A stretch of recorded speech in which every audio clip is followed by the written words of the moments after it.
പുണ്യനദിയായ അച്ചൻകോവിലാറിന്റെ തീരത്ത് 999 മലകൾക്കും അധിപനായ ശ്രീ കല്ലേലി ഊരാളി അപ്പൂപ്പൻ കാവ്.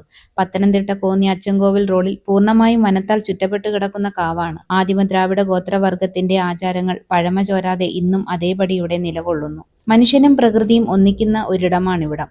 കാലദോഷവും കർമ്മദോഷവും തീർത്തും ദേശത്തിന്റെ കാവലാളായും അപ്പൂപ്പൻ ഇവിടെ വാഴുന്നു.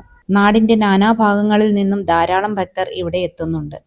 ഊരാളി അപ്പൂപ്പനും അമ്മൂമ്മയുമാണ് ഇവിടുത്തെ പ്രധാന പ്രതിഷ്ഠ. കൂടാതെ ഉപദൈവങ്ങളും ഉണ്ട് ഇവിടെ. മോന് 21 കരിക്കിന്റെ മലയ്ക്ക് പഴയണി നേർച്ചയുണ്ടായിരുന്നു. ആ ചടങ്ങ് നടത്തുന്ന കളരിത്തറയിലെ കാഴ്ചകളാണ് ഈ കാണുന്നത്. ആദ്യമായി വരുന്ന ഭക്തർ താമ്പൂലം കളരിത്തറയിൽ വെച്ച് ഊരാളിമൂപ്പൻ പ്രശ്നങ്ങൾ ചോദിച്ചറിഞ്ഞ് നാളികേരമുടയ്ക്കും. ഈ പ്രശ്നവിധി പ്രകാരമാണ് ഇവിടെ നേർച്ചകൾ നടത്തേണ്ടുന്നത്. ഞങ്ങൾക്ക് 21 കരിക്കിന്റെ പടയണിയായിരുന്നു നേർച്ച. ഇതാണ് താമ്പൂലതട്ടം. വട്ടിയിലുള്ള സാധനങ്ങൾ തലയ്ക്കൊഴിഞ്ഞ് അമ്മൂമ്മയ്ക്ക് കാഴ്ചവെക്കണം. പിന്നെ ബാക്കിയുള്ള തട്ടം അപ്പൂപ്പനെ പ്രാർത്ഥിച്ച് കളരിത്തറയിൽ വെക്കണം. ഇവിടെയാണ് നമ്മുടെ പ്രശ്നവിധി പറയുന്നത്. അതിനിടയിൽ അതിഥിയായി എത്തിയ ആളാണ് കേട്ടോ ഇത്. ഇവിടെ നിത്യവും പൊങ്കാല നടത്തുന്നുണ്ട്. പിന്നെ ഞങ്ങൾ നേർച്ച നടത്തിയ അവിലുമലര് നിവേദ്യം വാനർമാർക്ക് കൊടുത്തു. അവരും ഭക്ഷിക്കട്ടെ വയറ് നിറച്ച്. ഇവിടെ നിത്യവും അന്നദാനമുണ്ട്. കഞ്ഞിയും പയറും അച്ചാറുമാണ് കേട്ടോ.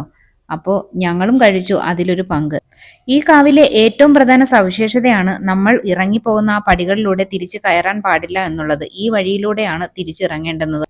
എല്ലാ ക്ഷേത്രങ്ങളിലും പടികൾ മുകളിലേക്കാണ് കയറുന്നത്. എന്നാൽ ഇവിടെ മാത്രം പടികൾ ഇറങ്ങിയാണ് അപ്പൂപ്പനെ കാണേണ്ടുന്നത്. എന്ന് വെച്ചാൽ നമ്മുടെ എല്ലാ പ്രശ്നങ്ങളും ഇവിടെ ഇറക്കി വെച്ചതിന് ശേഷം വീണ്ടും തിരിച്ച് ആ പടികൾ കയറാൻ പാടില്ല എന്നാണ് ഇവിടുത്തെ ഐതിഹ്യം. അപ്പോൾ പുതിയ വീഡിയോകളും അതിന്റെ വിശേഷങ്ങളും ഒക്കെയായി നമുക്ക് ഇനിയും കാണാം. Okay, by.